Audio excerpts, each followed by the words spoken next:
It's almost that time of the year again.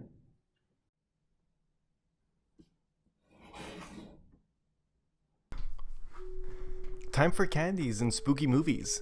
But I don't just watch any horror movie. I watch horror movies for kids. Monster House, Corpse Bride, Coraline, Teletoons really like these movies during the Halloween season. I love these movies. They're so entertaining. But what makes them horror movies? How do you properly create a horror movie for kids? Now, when you think of a horror movie, you think about the scares, right? But how do you put a scare in a kids movie?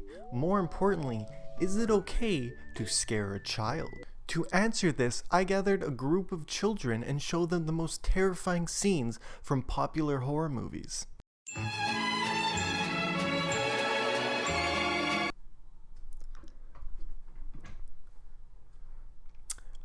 Guess it's not okay to show a 5-year-old The Exorcist. Parents weren't too happy about that one. But I think all of us can think back to a childhood memory that absolutely terrified us. If you're about my age and grew up on the internet, you probably know what this image is, or this one. And TV shows are still trying to figure it out. Courage the Cowardly Dog had overall a creepy atmosphere for a kids show. Personally, this scene scared me, terrified me. Now be warned, jump scare warning, it's pretty scary. Wait! If that was you on the phone and you on the bus, then who was flickering the lights?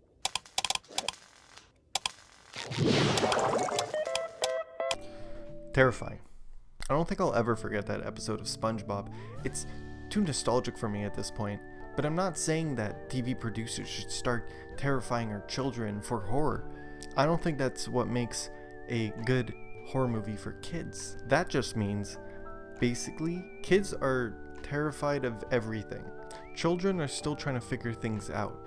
Their imagination is so expansive that to them anything can be possible. Like an alternate world where your parents have button eyes.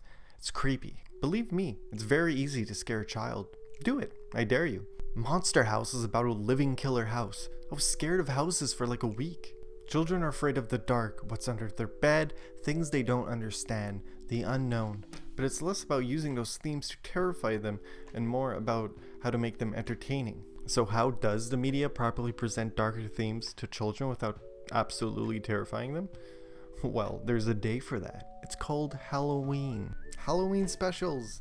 It's the one time of the year it's okay to kill Scooby-Doo as long as he comes back a zombie. Children are in their influential phase, so whatever we show them will eventually help shape them to who they are. Halloween is that one time of the year we could present darker themes in a more creative way. I believe that the theme of death is just as important as friends and family, but we can't just start killing off their favorite characters. That's where movie monsters come in. A lot of popular kids shows will have a Halloween special where the main character hangs out with Dracula or turn into a werewolf or something like that. While Dracula, the mummy, zombies, they're all technically dead. Sure, it's not realistic, but it introduces the topic of death to children in a highly creative way. It also teaches children how to overcome those fears. But there's one show that I really want to talk about that I think presents the theme of death to kids in a really interesting way, and the reason I chose this topic.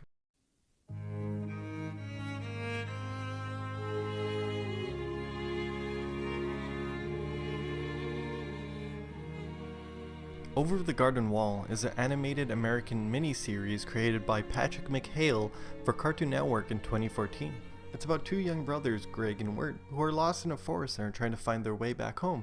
Along the way, they run into strange and fantastical things along their journey. This forest is called the Unknown, and each episode Greg and Wirt find themselves in a new setting, either getting lost in a creepy town or helping a rich man find a ghost. The reason I want to talk about this is because my friend showed me last October and I just fell in love with it. I'm gonna spoil the ending though, so if you haven't watched it, watch it. It's really short, but it's really good. I think Over the Garden Wall uses the theme of death in a really creative way.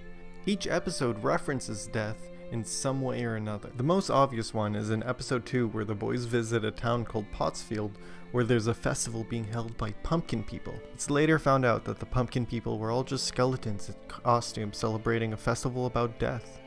The boys think they're in danger at first, but really they're all friendly and ask the boys if they want to join. If you didn't catch it, the name Pottsfield references Potter's Field, a Pauper's Grave, or Common Grave, is a place for the burial of unknown, unclaimed, or indigent people.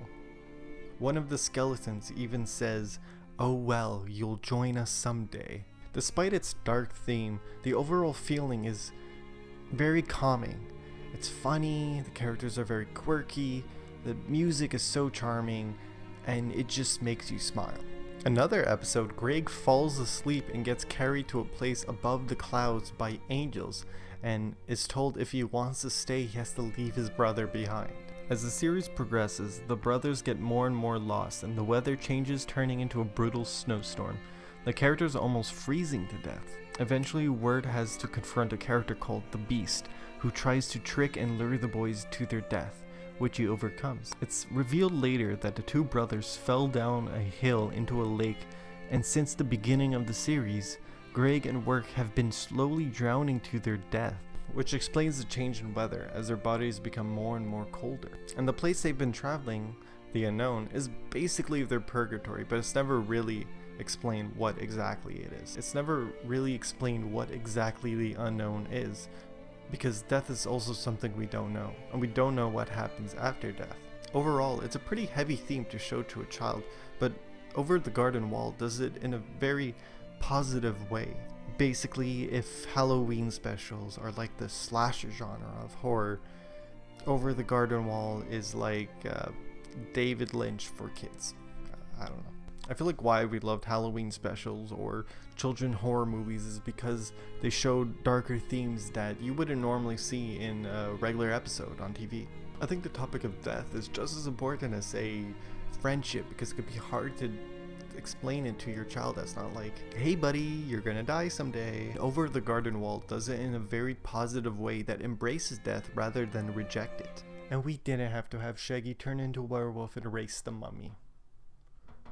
Who's flickering the lights? Nosferatu!